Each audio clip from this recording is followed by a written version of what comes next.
근시. 1. 시력의 정의.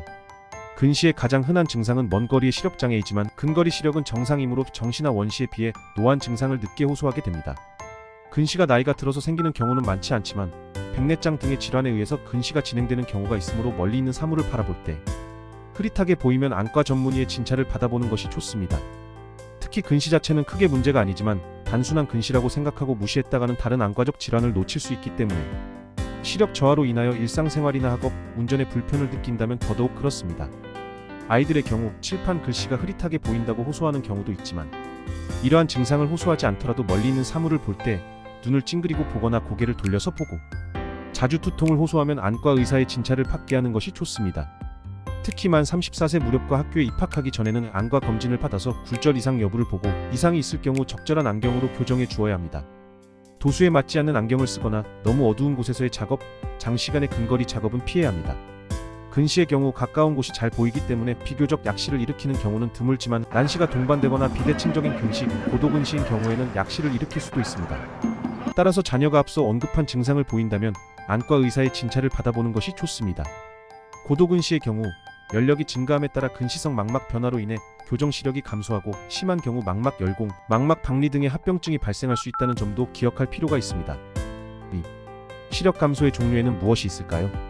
요즘 콘택트 렌즈가 종류도 굉장히 다양하고 젊은 층을 대상으로 홍보도 적극적으로 하는 추세라 학생들을 포함해서 많은 사람들이 착용하고 있습니다.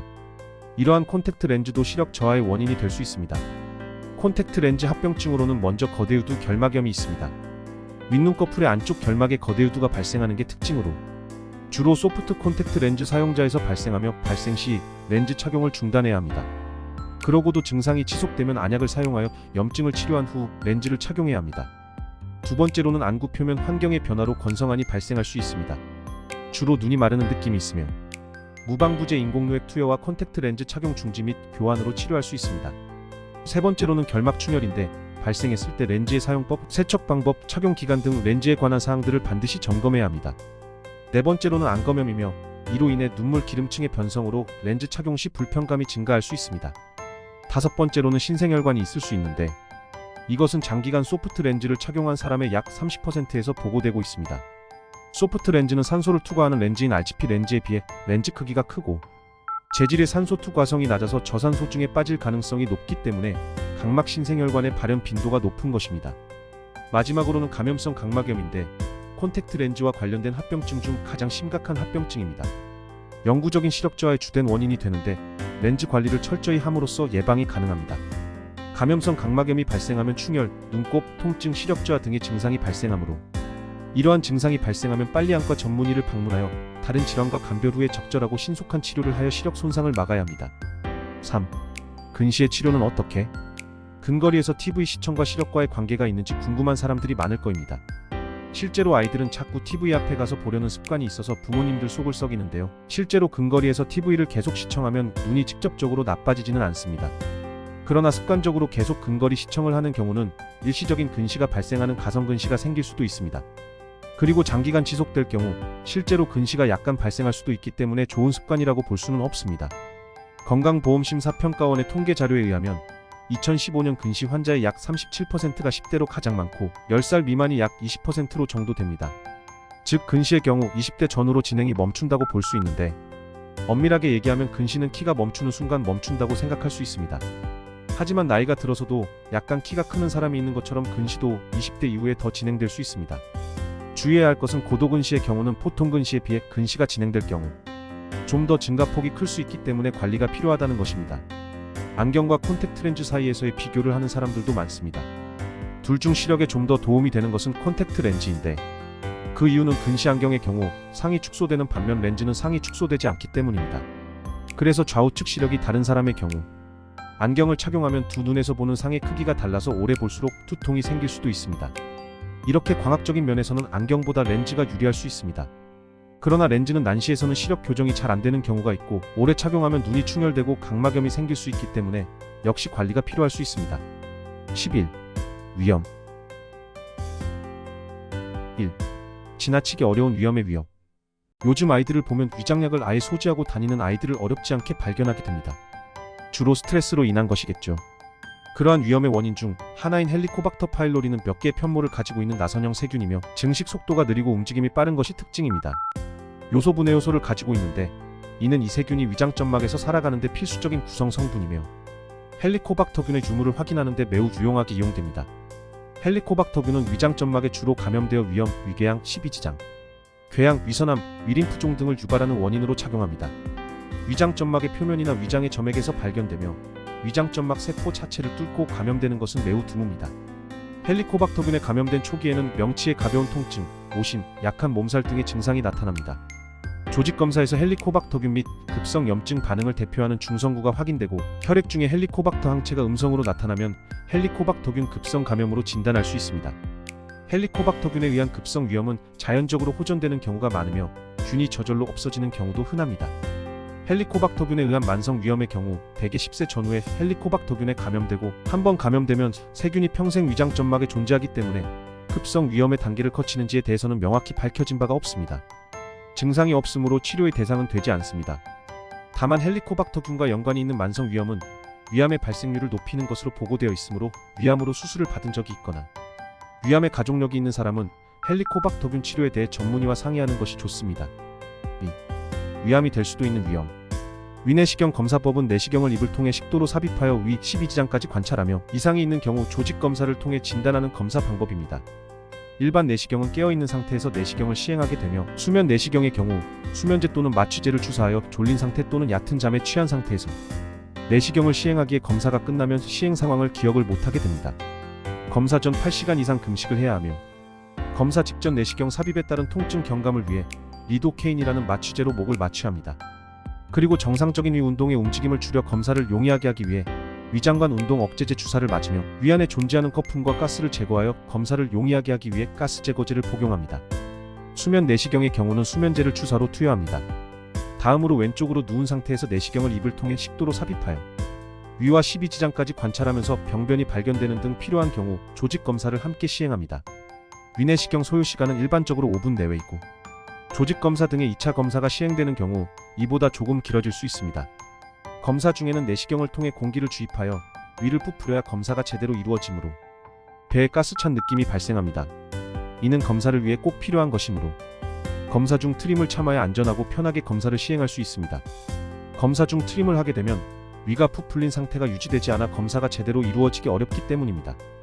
내시경 후에는 목 주변의 통증이 하루 정도 지속될 수 있고 조직검사가 시행된 경우 경미한 복통이 수일간 남아있을 수 있습니다. 조직검사를 시행하지 않는 경우 검사가 종료된 경우 바로 결과를 확인할 수 있으며 조직검사를 시행한 경우 결과는 검사 종류 및 시행 방법 등에 따라 하루에서 일주일가량 소요될 수 있습니다. 3. 위암에 대한 궁금증 풀기. 이제는 한국인의 민족적 고질병이라고 해도 과언이 아닌 위암. 위암이란 위에 생기는 암을 두루 이루는 말입니다. 위암의 대부분을 차지하는 위선암은 위점막의 선세포에서 발생한 것이며 현미경에서 관찰되는 모양에 따라 다시 여러 종류로 나눌 수 있습니다. 샘조직 고유의 형태를 많이 유지하는 경우 분화도가 좋다고 하며 조직의 형태와 세포 모양을 알아보기 힘든 경우 분화도가 나쁘다고 합니다.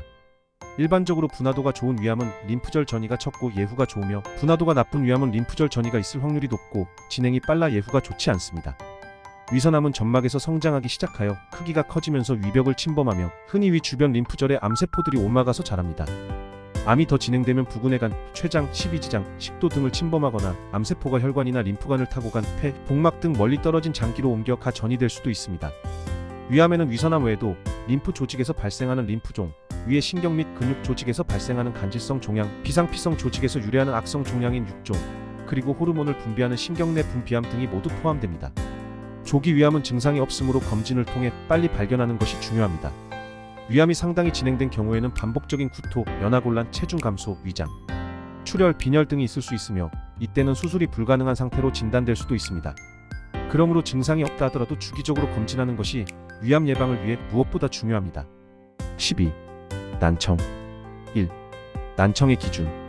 서울대병원 이비인후과에서 2016년 전국 57개 중학교와 53개 고등학교 등 모두 110개 중 고교생 33명을 대상으로 청소년, 청력 실태 조사를 진행한 결과 40dB 미만의 경도 소음성 난청이 있는 학생 비율이 전체 학생의 1618%에 달한다는 결과가 나왔습니다. 이는 스마트폰 사용, 온라인 학습 증가로 인해 이어폰 사용이 늘어나면서 발생한 결과로 추측됩니다. 전문가들은 청력도 시력처럼 계속 사용하면 피로해지기 마련이므로 적절한 휴식이 필요하다고 조언합니다. 30분 이상 음악을 듣거나 동영상을 봤다면 5분에서 10분 정도는 휴식이 필요하며 소리 크기는 최대 볼륨의 60%를 넘기지 말아야 합니다. 또한 지하철이나 사람이 많은 번잡한 곳에서는 볼륨을 저절로 높이게 되고 또한 귀가 안 들리게 되면 안전사고 위험도 커지기에 사용을 자제하는 게 좋습니다. 혹시 나도 난청? 메니에르는 19세기 프랑스 의사의 이름입니다. 당시에는 토하며 어지럽고 한쪽 귀가 안 들리는 환자들을 뇌졸중으로 생각하고 치료하였는데 메니에르는 이러한 증상이 귀의 기능 이상으로 생길 수 있을 것이라고 처음 발표한 사람입니다. 처음에는 손가락질을 받았지만 메니에르가 사망한 후 많은 사람들이 비슷한 환자를 치료하며 그의 생각이 맞다고 동조하며 뇌의 이상으로 재발성 어지럼과 청력 저하, 이명, 이충만감이 있는 경우 그의 이름을 따서 메니에르병이라고 칭하게 되었습니다. 메니에르병의 증상은 대부분 발작성으로 나타나며 회전성 어지럼증이 20분 이상 지속되고 24시간을 넘기지 않습니다. 고령의 환자는 발작성으로 나타나는 회전성 어지럼증 대신 순간적인 오심과 구토가 동반되기도 합니다. 청각 증상으로는 청력 소실과 이명, 귀가 먹먹해지는 이충만감이 있으며 보통 한쪽 귀에 나타납니다. 청각 증상은 흔히 발작성 어지럼증이 발생하기 직전에 심해지고 어지럼증이 없다면 청각 증상이 완화되는 경향이 있습니다. 발병 초기에는 낮은 음이 들리지 않는 것이 특징적이며 이후 병이 진행되면서 점점 청력이 떨어지고 평상시에도 이명이 들릴 수 있습니다. 메니에르병의 시작은 대부분 과로와 스트레스가 원인이기 때문에 초기에 이러한 원인을 제거하지 않고 약물 치료를 한다면 별 효과가 없을 수 있습니다. 반드시 저염식과 충분한 수분 섭취 같은 식이요법과 술, 담배, 커피, 스트레스, 과로 등을 회피하고 충분한 수면으로 육체적 피로, 불면 등을 회피하는 보조요법이 약물 치료보다 더욱 효과적인 치료입니다. 다만 메니에르병이 진행하여 특정 병기를 넘어가게 되면 이러한 생활습관의 교정과 같은 보조요법만으로 어지럼의 조절이 되지 않아 고막 주사나 수술과 같은 적극적인 치료를 고려해야 합니다. 3. 난청 상식 익히기. 돌발성 난청은 수능 청력 검사에서 3개 이상의 연속된 주파수에서 30dB 이상의 청력 손실이 3일 내에 발생한 감각신경성 난청이며 때로 귀에서 소리가 나거나 귀가 꽉 찬 느낌, 현기증을 동반하기도 합니다. 대부분 한쪽 귀에 발생하고 3050대에 가장 많이 발생하며 우리나라에선 연간 10만 명당 10명 이상 발병하는 것으로 보고되고 있습니다. 돌발성 난청의 정확한 원인은 알 수 없지만 주된 원인으로 알려진 것은 바이러스 감염 혹은 혈관장애이고 그 외 와우막 파열, 차가면 역성 질환, 청신경 종양 및 기타 원인이 있으며 이러한 여러 원인들이 함께 작용할 것으로 생각되고 있습니다. 일반적으로는 스테로이드와 같은 항염 증제를 주로 사용하여 치료하며 혈액순환 개선제, 혈관 확장제, 항바이러스제, 이뇨제 등을 사용합니다. 추정되는 원인이나 증상에 따라서 고막 안쪽에 스테로이드를 직접 주사하거나 수술적 요법 등으로 치료하기도 합니다. 이 모든 치료는 입원하여 절대 안정을 원칙으로 하며 치료와 함께 청력 검사를 통해서 치료 경과를 관찰하여야 합니다. 일반적으로 돌발성 난청 환자의 13은 청력을 완전히 되찾지만 13은 부분적으로만 회복하여 40-60dB 정도로 청력이 감소합니다. 나머지 13은 청력을 완전히 회복하지 못하게 됩니다. 돌발성 난청 환자의 15%에서는 오히려 난청이 진행되는 경우도 있으며 처음에 생긴 난청이 심할수록 어음 명료도가 떨어질수록 현기증이 동반된 경우일수록 치료가 늦은 경우일수록 회복률이 낮습니다. 그러니 돌발성 난청이 발생하면 충분한 휴식이 필요하며 편히 쉴 수 있도록 조용하고 쾌적한 환경을 유지하여야 하며 짠 음식이나 기름진 음식을 피하는 것이 좋습니다. 이 동영상이 여러분에게 유익하고 흥미로운 정보를 제공했기를 바랍니다. 감사합니다. 구독과 좋아요는 선택입니다.